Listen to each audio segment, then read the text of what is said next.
Council of social science research কবে হলো আমি এটা ঠিক আমার মনে নেই। 69 সালে। 69 কালকে দেখছো যে 60 শেষে একটা এই জিনিসটা একটা রিসার্চ প্রমোট করার জায়গা দরকার।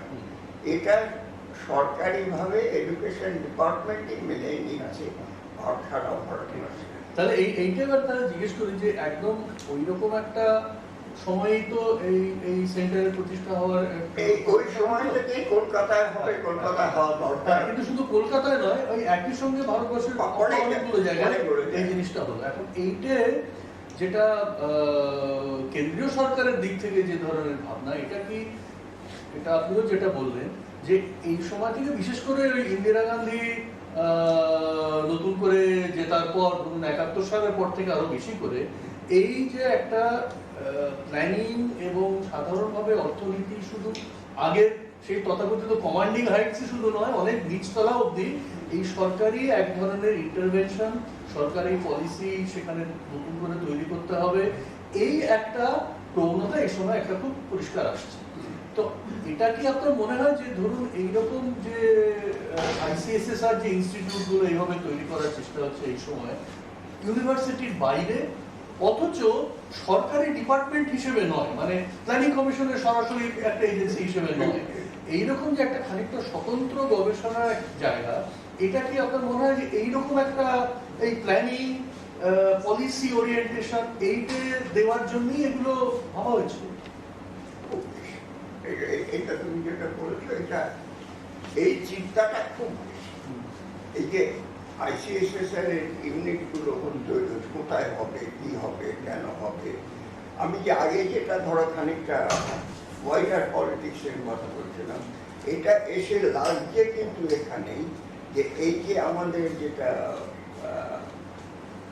প্ল্যানিং এর ব্যাপার, এই প্ল্যানিংকে আরো জোরদার করা দরকার, তার জন্য এক্সপার্টিস দরকার। এবং এর থেকে এই কথাটাও আসছে যে হিস্টোরিক্যাল আন্ডারস্ট্যান্ডিং, তারপর মানে অ্যালায়েড সোশ্যাল সায়েন্সেস, ইন্টারডিসিপ্লিনারি কাজ, এইগুলো উপরে এইগুলো খুব দরকার। এই কথাগুলো এইবার আসে যাচ্ছে। প্রেস নোটিশ একটা বেরোলো যে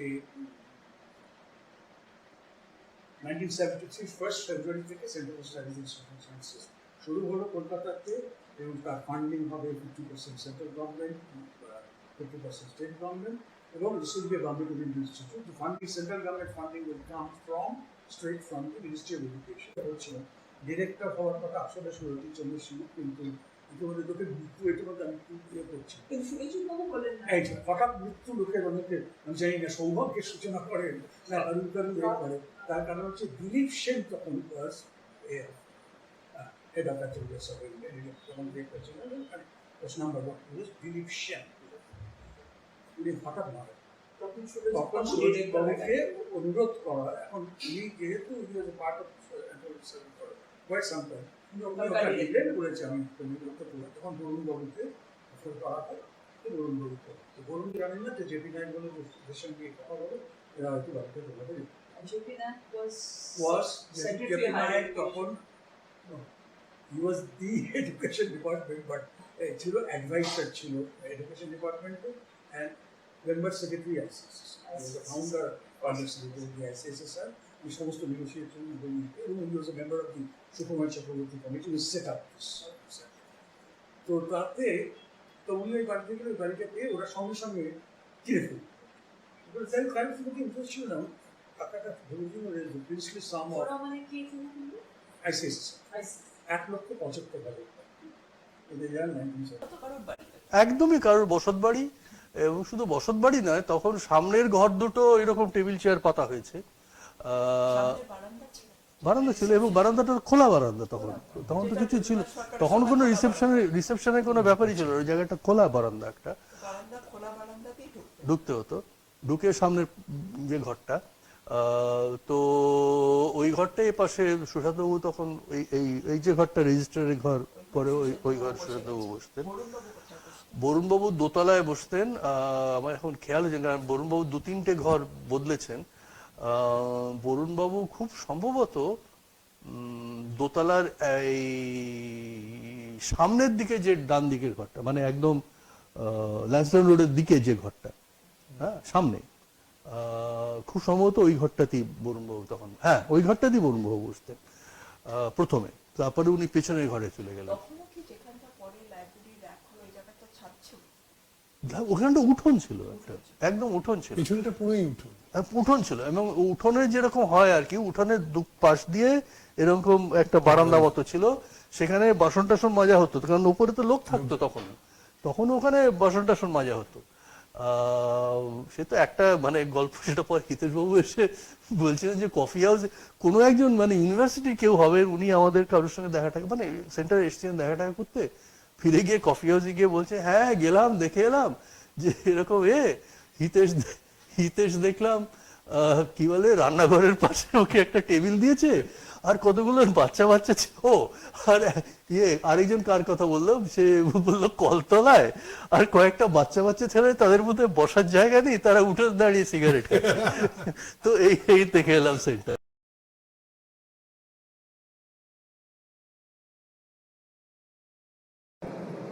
এই সেন্টার তৈরির পেছনে যে সময়টা তো খুব গুরুত্বপূর্ণ, সেই সময়টাতে এগুলো সবই রয়েছে, এবং তৈরি হচ্ছে যখন নুরুল হাসান শিক্ষামন্ত্রী আর সুকুমার চক্রবর্তী প্রায় প্রধান উপদেষ্টা, এবং এরা এবং বরুণদের মতো নুরুল হাসানের প্রিয় ছাত্র এবং খুব সুদক্ষ সংগঠক বলব, তো এরা মিলে এবং তাদের সাহায্যে সেন্টার হচ্ছে। সুতরাং সেখানে এই যে নীতি বোঝা, পথ বোঝা, এর যে মন, সেই মনটা পেছনে থাকবে পেছনে সন্দেহ নেই। কিন্তু এটাই আমি বলছিলাম যে এর থেকে যে স্বাভাবিকভাবে যে খানিকটা একটা বিশেষ রাজনৈতিক মতবাদ বা আদর্শের দিকে ঝুঁকে কাজ করা, সেটা সাময়িক, যেটা পার্থ বলছিলেন যে আমাদের মতো যারা এমপিরিক্যাল কাজ করছিলেন তারা, অথবা পার্থের মতো যারা অনেক বেশি তত্ত্বের দিকে ঝোঁকা কাজ করছিলেন তারা, তাদের সকলের ক্ষেত্রেই নিজেদের কাছে, এটা আমাদের কেউ বলেনি, কিন্তু নিজেদের কাছেই এই সাবধানতাটা অবলম্বন করার খুব দরকার ছিল, এবং লড়তে হচ্ছিল যে যাতে এটা ওই দিকে ঝুঁকে না যায়। আমরা সত্যি যাতে খানিকটা নিরপেক্ষ কথাটা একটু বলা বোধহয় বেশি হয়ে যায়, নিরপেক্ষ কি নিরপেক্ষ নয় সেটা বড় কথা নয়, তাও ওকালতি করতে যাতে সেন্টারের কি বলে কাজ না দাঁড়ায়, এইটার দিকে এই লড়াইটা প্রথম থেকেই।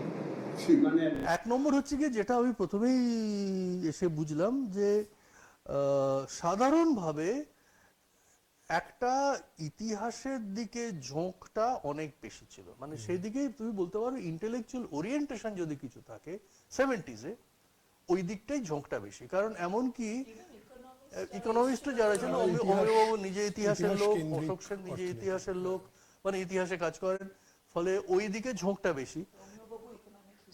এবং সেই সময় 70s-এ তপতিও এটা হয়তো জানতে পারে যে তখন ইকোনমিক্সও যারা, এই হিস্ট্রিও যারা পড়তো, সবচেয়ে ফ্যাশনেবল এবং প্রেস্টিজিয়াস ছিল ইকোনমিক্স। কিন্তু একটা বুঝতে পারছো তো, সেন্টারের বেসিক যদি বলে এক কথায় যদি আমাকে যদি সাম আপ করে যে সেন্টারের ইন্টেলেকচুয়াল কোয়ালিটি কি ছিল, I will say transition capitalism, মানে problems of transition to capitalism, সেটাই কালচারাল লেভেলে, ইকোনমিক লেভেলে, পলিটিক্যাল লেভেলে, যেখানে বুর্জোয়া ট্রান্সফরমেশনের প্রবলেম, এবং that was the basic problem we were all addressing. এবং যার ফলে ওই তর্কগুলো করতে গিয়ে না, এই বেসিক প্রবলেমটা যদি ভাবে একটা কোর্স পড়াবে, কি বই পড়বো, আমাদের এগুলো আলোচনায়, পড়াশোনায় এই পড়াটা হয়ে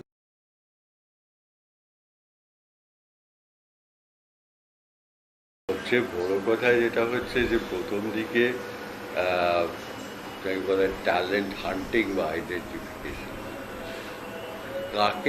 কাকে আনা যায়, কোন ধরনের লোককে দিয়ে ফাউন্ডেশন অফ দ্য সেন্টার হতে পারে, সেই ধরনের আইডিয়াটা বরুণ সবচেয়ে বেশি ছিল। কারণ both in terms of contact এবং his communication with other groups of people. So in that sense এবং কারা করে ওই যেটা একটু আগে যে কথাটা হলো যে তখন যেটা আমরা আস্তে আস্তে দেখলাম যে এক একটা সাবজেক্ট ধরলে কয়েকটা জিনিস ফিট করছে তার সঙ্গে, তো এই ধরনের ফিটগুলো কীভাবে আসতে পারে সেটা নিয়ে বরুণবাবু অ্যাটলিস্ট চিন্তা করতেন, যদিও বা কনক্লুশন না হতো। Then there would be other people who could also contribute to it. So I think in that sense, the leadership that he gave was basically initiating a process. Therefore, it was up to the other faculty to pick it up or to, whether they could do it or not. If there was any effort, I think it was entirely Bornbabu's. And I would say that it's unfortunate that this history won't have Bornbabu's testimony. Yeah. But I think all of us should Recall that. recall what we had done.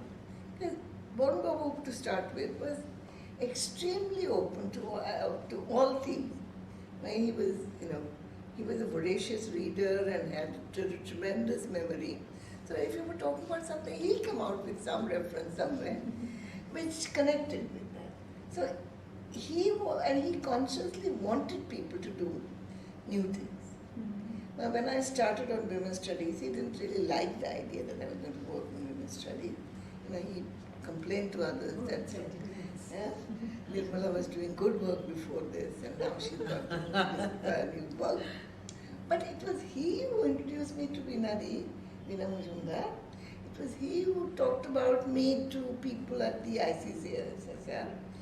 And he was the one who helped me to get the first project from ICSSC.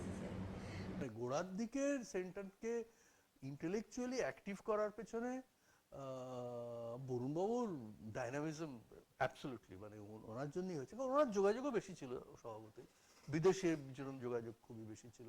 তখন তো আর সেন্টারের পক্ষে কাউকে বিদেশ থেকে আনার মতো, তো বিদেশ থেকে কেন, ভারতবর্ষে কোন থেকে ভাড়া দিয়ে আনার কোনো ব্যাপার ছিল, কিন্তু আসতেন বহু লোকেই আসতে, হয়তো দিল্লিতে এসেছেন, তারা নিজেরাই উদ্যোগ করে চলে এসছে। কত এখন বললে তো পুড়িয়ে যাবে।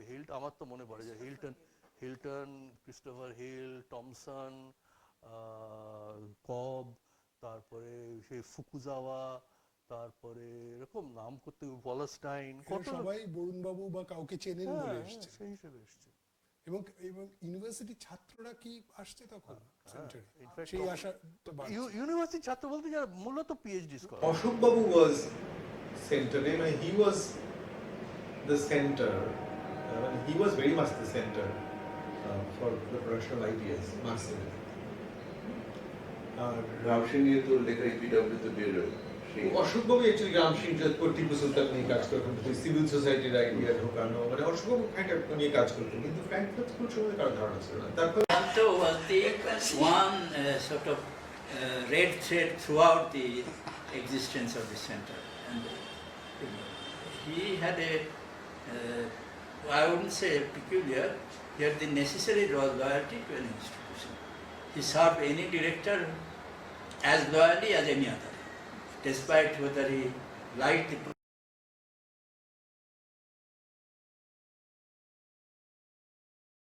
বড় মুখ নিয়েছিলেন, এটা চলেছে।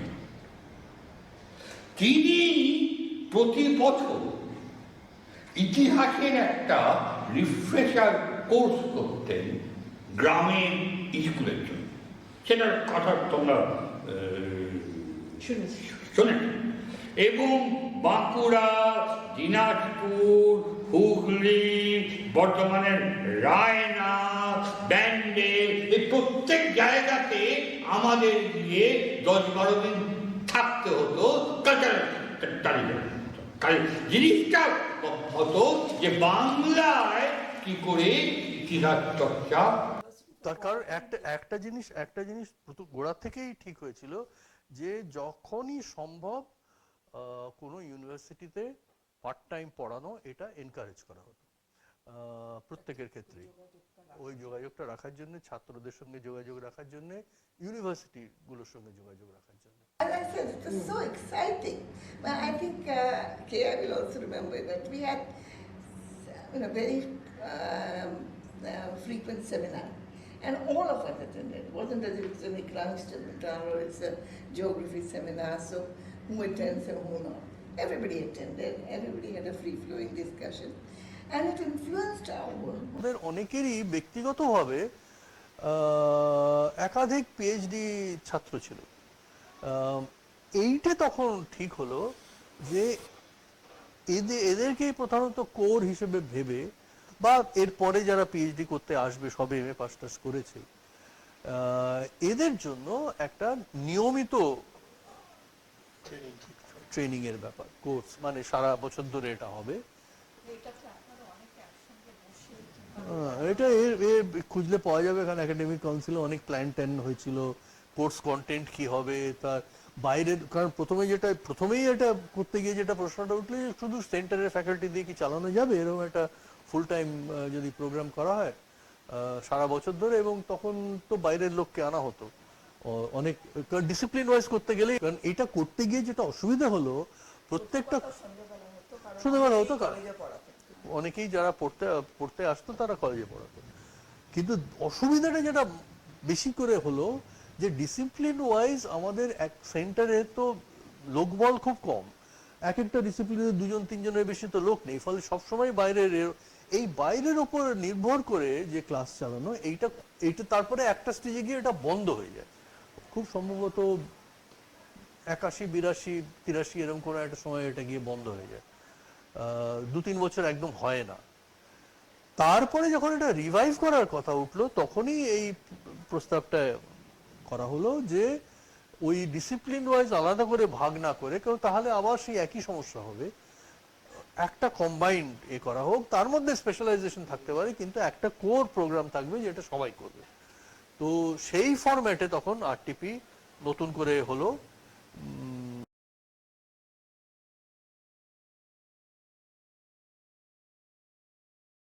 সিদ্ধান্ত নিয়েছিল যে আমরা লাইব্রেরিটাকে একটু বড় করব, এই টার্মস অফ ভলিউম আমরা চেষ্টা করবো।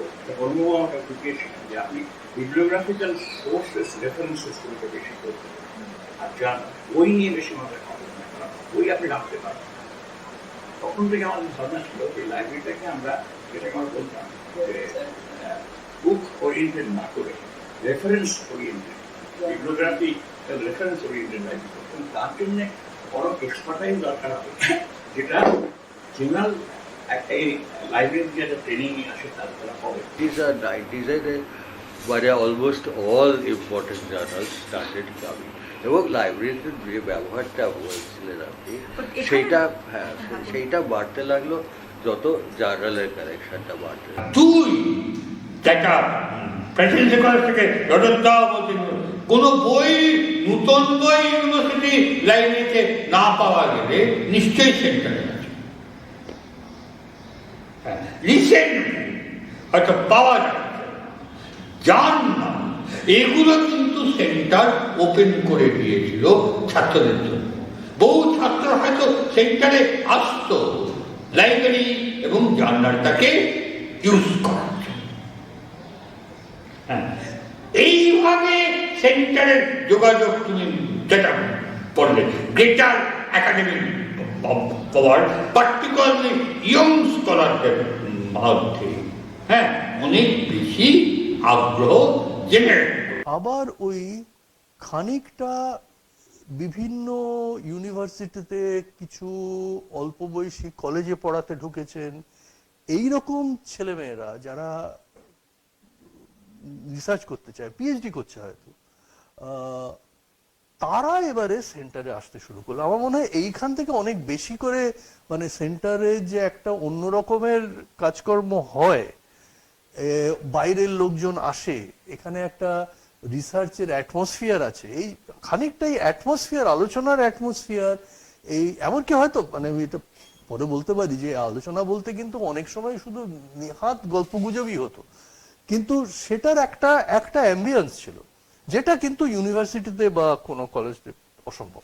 সেই সঙ্গে লাইব্রেরিও তৈরি হচ্ছে, লাইব্রেরিটা তখন সবে তৈরি হচ্ছে। এটাও কিন্তু আবার অনেকে মনে করে, মানে ভুলে যায় যে একটা ব্যবহারযোগ্য লাইব্রেরি তৈরি হতে অন্তত 10-15 বছর সময় লেগেছিল। আমরা প্রথম যখন এসেছিলাম তখন লাইব্রেরি ছিল না, আমাদের তো ন্যাশনাল লাইব্রেরি ছাড়া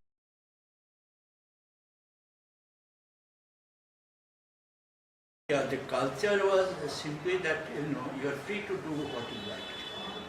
And if there is any problem, you are free to discuss it with your colleagues. That was the culture, and as I said, Borun also introduced the proviso that if we are invited for any seminar anywhere in India or abroad, only the director's permission was necessary. Although Nurul Hasan had made it quite rigorous that any government-funded institution would have to seek the, in fact, the permission of the Education Ministry to go abroad. Borun simply. I'd like to talk about one thing which I think also made the center what it is. It's about gender relations. I think I came to this job really partly because I was harassed in, I faced the worst kind of sexual harassment in the job I had. All kinds of dirty things. And nobody to defend you because I carried my complaints to the higher authorities. They said either they didn't care or they said they can't do anything about that. So that was my background, that I had this extremely bad experience of office politics and office sexual harassment kind of thing. And then you come here, and there was myself, Indrani and K.I. at that time. And we were all relatively young, relatively in the public eye. But our colleagues never, ever did any kind of discrimination. I don't know whether in their private discussions they did anything, but in public matter, their behavior was absolutely impeccable. I don't know what Kia's experience is. My experience was that I never suffered any kind of sexual innuendos, any kind of harassment, any kind of campaigns like I had faced all for 7 years at the CMPU. And I think that really ought to be noted. I'm very glad you say that because I could say the same of my own experiences in the history department and coming to the center. They really are two different universes. So I think it's... একটা খুব বড় কারণ হচ্ছে যে গোড়া থেকেই কিন্তু এটা শুধু কাগজে কলমে ছিল তা নয়, এফেক্টিভলি জিনিসটা এরকম ছিল যে অ্যাডমিনিস্ট্রেশনটাও আসলে ফ্যাকাল্টি সুপারভাইজ করবে। হ্যাঁ, যে এই যে কমিটি স্ট্রাকচার যেটা হয়েছিল এর ফলে কিন্তু একটা জিনিস হয়েছিল, অ্যাডমিনিস্ট্রেটিভ প্রায় কোনো জিনিসই ছিল না যেটা যেটা ফ্যাকাল্টির কোনো না কোনো ভাবে একটা সম্মতি নিয়ে ফ্যাকাল্টির সঙ্গে আলোচনা করে তবে হতো। মানে যদি ফার্নিচার কিনতে হয় সেখানেও ফ্যাকাল্টি ইনভলভ, যে কোনো রকম কোর্স তো বটেই, যে এমনকি সুযোগ সুবিধা কি পাওয়া যাবে, লাইব্রেরিতে কি কেনা হবে, লাইব্রেরিতে প্রত্যেকটি পারচেস অ্যাক্টিভলি একটা লাইব্রেরি কমিটির মাধ্যমে, এবং পরে একটা সময় ছিল সেটা লাইব্রেরি কমিটি অ্যাপ্রুভ করে সেটা পুরো একাডেমিক কাউন্সিলে চলে আসতো যে এগুলো ঠিক হচ্ছে কিনা, অমুক জার্নালটা কাটা হবে কিনা। এগুলো কোনো ব্যুরোক্রেটিক লাইব্রেরিয়ান কখনো ডিসিশন নিতে পারতেন না। একটি বই কেনা হবে কি হবে না তাতে অন্তত 2 জন ফ্যাকাল্টি মেম্বারের সই লাগতো। তো এইটা কিন্তু গোড়া থেকেই ছিল। তার ফলেই আমি যেটা বলছি যে তার ফলে যেটা হয়েছে যে মোটামুটি ফ্যাকাল্টির কন্ট্রোল থাকার ফলে ফ্যাকাল্টির স্বার্থে এই ইনস্টিটিউশনটা ওয়াজ রান, তুমি বলতে পারো এখনকার ভাষায় ওনারশিপটা ফ্যাকাল্টির ছিল, পুরোপুরি ওনারশিপটা ফ্যাকাল্টির ছিল।